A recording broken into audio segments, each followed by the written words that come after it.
Hey folks, there's a lot of news to cover in this edition of Idle Heroes Breaking News. Make sure your hype level is fully charged because this is gonna be good.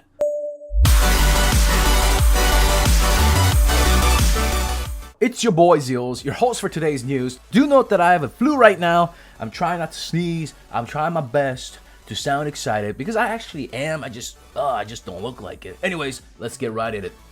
For those of you that are new to my channel and my Idle Heroes news series, we're not going to have any gameplays. We're just going to talk about the updates that are heading our way. And if you haven't already subscribed, make sure you do so. A little plug for myself. First on up, we're going to get our...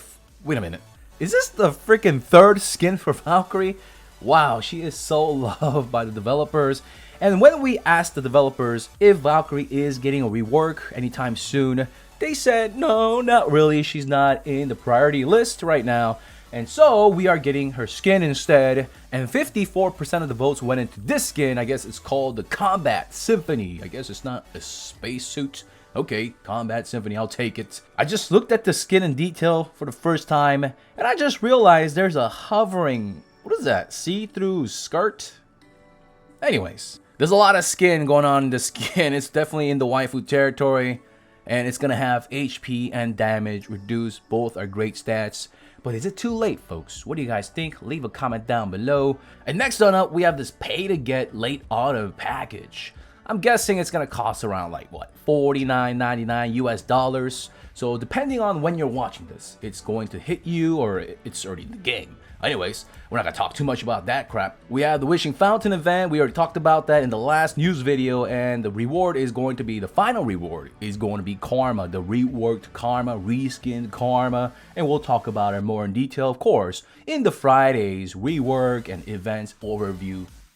I want to do it right, so I might split it up into two, but I'll talk about both of them on Friday. And during the course of the week, we'll talk about the PVP as well as PVE performance. You guys know the drill. And next on up, we have the skin. It's gonna hit us for $69.99, I'm guessing. And we have Penny up in there for the final reward. It's gonna cost what, $99.99. I mean, you can't fool us. You can't fool us, DH Games. It's gonna cost $100. And yeah, Penny's back up in there. Ugh. Alright, with the boring crap out of the way, I just have to go back. I said that they are going to update the visuals of this game. They're going to provide like a 1280p, HDD, SSD, CCTV, PVP PVE. So it's gonna hit us and it's gonna look nice. But they did not include the commas in between every 3 digits. So people have been asking and they're like, okay, we'll bring it up to the the senior managers and we'll get back to you. So hopefully they will add it in there for people like me who just can't see things with their own eyes. Cool. All right, let's talk about the healer reworks. They're calling this the return of the not the Jedi, but the priests. So we got the Vesa rework, Ormus, as well as Belrain. So let's talk about that real quick. So I'm going to talk about Vesa's rework first, and there's a reason why. I've tested all these heroes in the past, in present, in PVP, in PVE, 1280p, HDTV, and you guys already know that I have just way too much experience with them. So let's talk about Vesa's rework. Her active attack, pretty much the same thing. The only thing that has changed, you'll see the dash, right? And the number or the bolded text. So the damage from her active attack as well as her healing value stay the same, except that it lasts 5 rounds instead of 6. It's not a huge hit in PvP because she hopefully does her active every 5 rounds, right? Hopefully she's not in a CC that long. And you know, PvP fights these days, they don't last that long. Well, actually, things are about to change. We'll talk about that with Belrain. But we're talking about Vesa. And her first passive, something that all 3 of these heroes got, is this healing effect boost. And I can see the reason why, because so many people have Adas or double Adas, or you know, some people have 4 Adas in the end game. They're trying to kind of counterbalance that by adding more healing effect so that you have more time before you have like literally 100% healing reduction. Well, there are other heroes and factors that can, you know, make that poof disappear, like you know, Gustin, as well as Purify enable skill, but we'll talk about that a little later on. And her second passive, her basic attack, no longer heals her for 3 rounds, but her healing effect boost got ramped up from 7 to 10%, and this does stack, so it's good. So having healing effect boost, if you don't have a Gustin or you don't have access to Purify just yet, then it's gonna help against Ada. But I mean, are you gonna face Ada in like a 10-star or E1, E2 meta? Maybe not as much as endgame, but hey, it's better than nothing. It's gonna still increase your heals, so it's gonna be nice. And this is where it gets depressing, you know, sad face. Her last passive did not get reworked.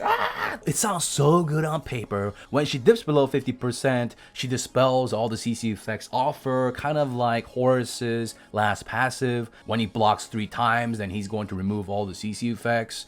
And she's going to recover 100% of her max HP, meaning that she'll just heal back to full, and she'll have the silence for 1 round, 1 stinking round, and crit damage for 8 rounds. But remember, it's a buff. Gustin can remove it. I mean, it's like very low chance to do so because a lot of heroes have a lot of buffs. But still, we gotta talk about the pros and the cons. And as I said, it sounds great on paper. In actuality, in practice, it's not that great because first of all, she can just get re-CC'd in the same round. She's not immune for a round or 2. That would have been much better. I talked about this in her first rework. And she has a lot of self-sustain. Yeah, that's great that she's busy healing herself because she doesn't have any damage reduced, but in the end game, you gotta keep your entire team up or have some smart heals, have some priority heals, which we'll talk about. And the crit damage, 100% crit damage for 8 rounds. Yeah, early game, mid game, it's nice, but I mean, we have better heroes in the Forest faction, Valkyrie. And in the end game, we have just better healers. The other 2 healers I'm gonna talk about, which are being reworked with Vesa. And in PvE as well, I mean, Ormus is like, so strong now. And Belrain with the smart, let's talk about her. So overall, Vesa, I'm gonna fodder her pretty much. But if you don't have a Valkyrie, you're an early game or a new player, and you have multiple Vesa copies, she'll serve you well in the 10-star, you know, E1, E2. You can go all the way to E5. But here's the thing, this is if you don't have a Cthulhu, Horus, Valkyrie, or Penny to work on. If you don't have those heroes and the game decides to give you only Vesas, then by all means, she's gonna serve you well in the early game.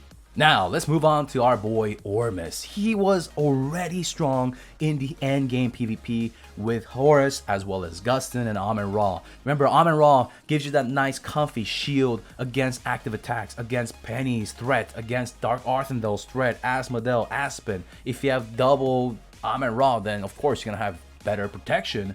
So what's gonna get through? Passive damage from heroes like Cthulhu, Horus, Ada, Mim, Oberon. All these passive attack will still go through Amun-Ra. And having Gustin and Purify in your team, you're going to remove Ada's healing reduce debuff. And with all these healers having healing effect boosts, you're gonna see healers back more in the meta now. It's already creeping in Rainbow. It's better to work in Ormus if you're running Gustin or Horus rather than Penny. I mean, you can make Penny work, but Ormus works just as well, if not better. And Ormus will not work with Gustin as well as Amun-Ra, the 3 main support bays, as well as of course Belrain, which we're going to talk about. But if you don't have a Belrain, Ormus can work just as well, and he is going to be the godfather of PvE healing if your team needs heals. And this is going to be a good thing for you guys because Ormus is not hard to get, and he will bump your team up to do decently in Broken Space 6 as well as 7. Of course, you still need to have a well-built team, but having an Ormus will really help you to make your team just solid. But Ormus doesn't do as much damage as Vesa. Yes, but I mean, Vesa doesn't do that much damage in PvE anyways. And you can easily build your team correctly with Ormus to make up for that damage by going more glass cannon with the rest of your lineup thanks to Ormus's support. So what changed with Ormus? His active attack remains the same, and it is a smart heal. He's going to heal the ally with the lowest HP for 300% of his attack into HP, and he's going to put, not only that, he's going to give a rescue mark, like a little band-aid on top with a little bunny on it. And that rescue mark pops if that hero dips below 30%, and it's going to heal for 500% of Ormus's attack. And we don't have a lot of attack reduce in the current endgame meta, as well as in PvE. So it's pretty nice. The active attack, it didn't even need to get buffed. It was actually just way too strong as is. With Gustin, removing all those annoying debuffs and Purify, the healing is coming back. But let's take a look at his first passive. We have each basic attack deals an extra 100% of the attack. Okay, attack is great, but what does it do? Restores all your allies for 3 rounds, healing over time, baby. And this thing does stack. And second passive, we have HP attack, same thing. Healing effect boosted by not 30%, 50%. Oh man. And his last passive got buffed as well. And unlike Vesa, which is more like a selfish, self-oriented, self-sustained, you know, in terms of damage and healing, last passive, Ormus is your boy in keeping your team healthy and alive and shiny. And he's gonna restore your hair loss as well, man. Look at that. When self HP is lower than 50%, increases heal effect on all allies by 20%. So that's another 20% healing effect boost. And inflicts them with rescue mark to all of your buddy roos. The ally inflicted by rescue mark will recover by 300% of Ormus's attack. Oof, man, so much passive as well as smart heals. Passive in that his last passive has a safety net trigger heal for all your teammates, as well as his basic attack having a healing over time. And his active attack, while it doesn't do that much damage, it's going to plant a passive heal as well as a smart heal. So even if Ormus is Ormus, even if he is CC'd, he's still going to passively heal. And we witnessed that in the E3, the Redemption Aura. His initial rework was literally the first. I made that little post on Reddit about like developers, give us a heads up for rework so people don't fodder heroes. And since then, more posts are coming up. Come on, developers. You know, why I hate reworks. Unpopular opinion. Why reworks stink. And it's mostly just, hey, it's not that it's bad. Just give us a heads up. And I think they did give us a nice heads up here. Ormus, Belrain, Vesa, I think it was like a couple weeks ahead. Unless you've been like under a rock or something, or living in a cave. Yeah, I mean, yeah. So far the H games, they're improving a little bit. But there are some parts where they are not doing as well, but hey, I'm gonna give them a little bit of credit today here, give them a little slack, all right? And the last one, Belrain's rework. And I'm talking about her last, not because she sucks, but she's gonna be good. Just as good as you subscribing to this channel for your boy. All right, so his active, whoa, did I just call her a he? Anyways, I'm sorry, Belrain. Forgive me. So her active attack will do the same thing, deal damage, and, you know, increase 4 random allies attack by 30%. Crazy good boost, right? And speed by 30. Okay, I'll take it. Just, you know, put it on my lap. And effect of being healed by, okay, so basically a healing effect boost. All right, so we can stack that with other healers and just, you see green numbers everywhere, all right? Remember those days when I showed like crazy green heals? Well, maybe that'll be back now if people decide to, you know, incorporate Belrain and Gustin and Amin-Ra. Oh man, I'm excited. And not only that, they put another crazy thing on top. Has a 40% chance to remove all control effects. Not that CC is hard to deal with currently, and I would love this to be like a debuff remover, but hey, I'll take it. It's better than nothing. So this is great. Simply put, Gustin's totem removes stuff, and after that, when Belrain does her active attack, it's going to remove additional leftover crap, right? Clean up the table after you eat and spill your juice. That's what she's going to do. If she doesn't, who cares? There's going to be Purify as well. So there's Purify at the end of the round, as well as her active attack, which will be pretty delayed because she's a very slow hero. Even if you build her for speed, you're still not going to outspeed the CC speed heroes. You following along here, boys? I didn't even see this at work. Crowd control immunity by 30% instead of 20%?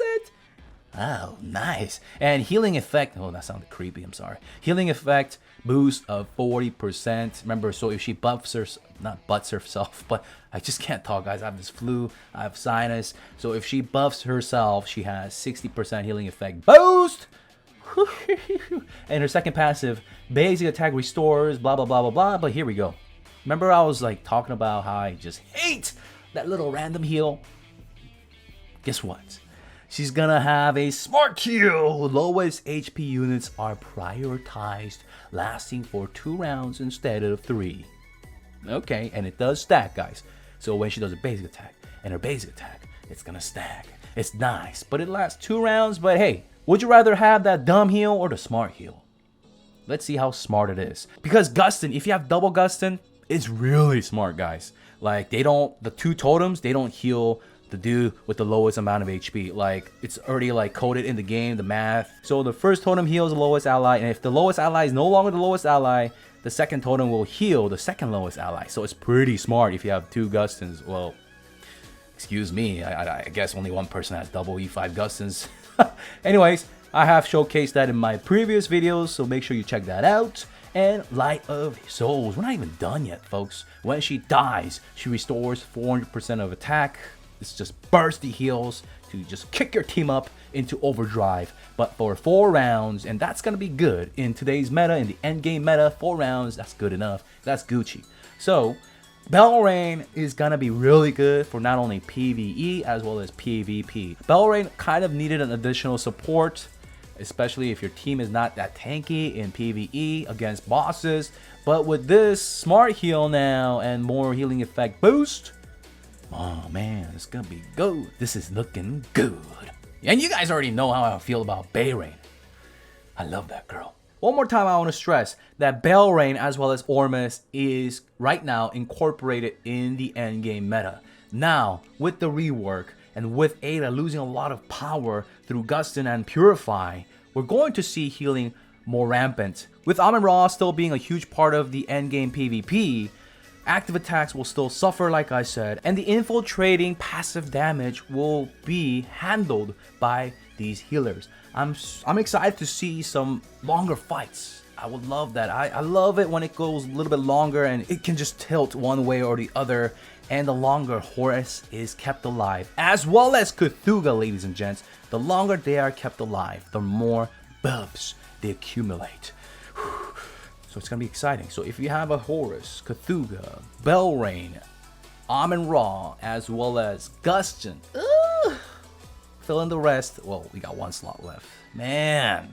Oh man, it's gonna be sick. But for those people who don't give a Santa's left ear about PvP, PvE your healers, that you should prioritize anyways after you get your first solo carry hero and Heart Watcher and stuff like that, they're gonna do well. So they're gonna help you kill bosses, slay bosses, be a slayer. So overall, you should all be happy, whether you have Vesa, Ormus, or Belrain, or all of them. Whatever. You're in good hands. And we're not done, folks. We have a spoiler, a little glimpse of the new hero heading our way, a forest hero. It's looking like a bird or something, a plant bird with the staff. I don't know, but I'm excited. One thing that's for sure, I just can't release tier lists. You know, just things are changing all the time. Oh my goodness. It's like, hey, someone made a tier list and whoa, DH Games are like, I'm going to troll them now and release reworks and new heroes and meta changing every week. So guys, if you're new, if you're not a huge spender, if you're not willing to spend hundreds to thousands of dollars every week, don't worry about the PvP trends. If your hero does well in PvP, congrats. Be happy about that, but focus on the PvE. So like I said, the most accessible and the best healing that you can get for PvE is going to be your boy, Ormus, especially in the later, the harder bosses. Yeah, Vesa will do well, but if you have other better heroes to prioritize to E5, like I mentioned, Cthulhu, Horus, Valkyrie, and Penny, and you know, DH Games are gonna add more. I bet you they're gonna add more. You know, just so this video is outdated. But anyways, oh, and one more thing, the reworked Vesa Belrain Ormus. If you're already scared about, you know, Aspen Dungeon as well as Tower of Oblivion, they're not getting affected. Just like Sigmund, our boy, they're gonna be the same old state. That's good.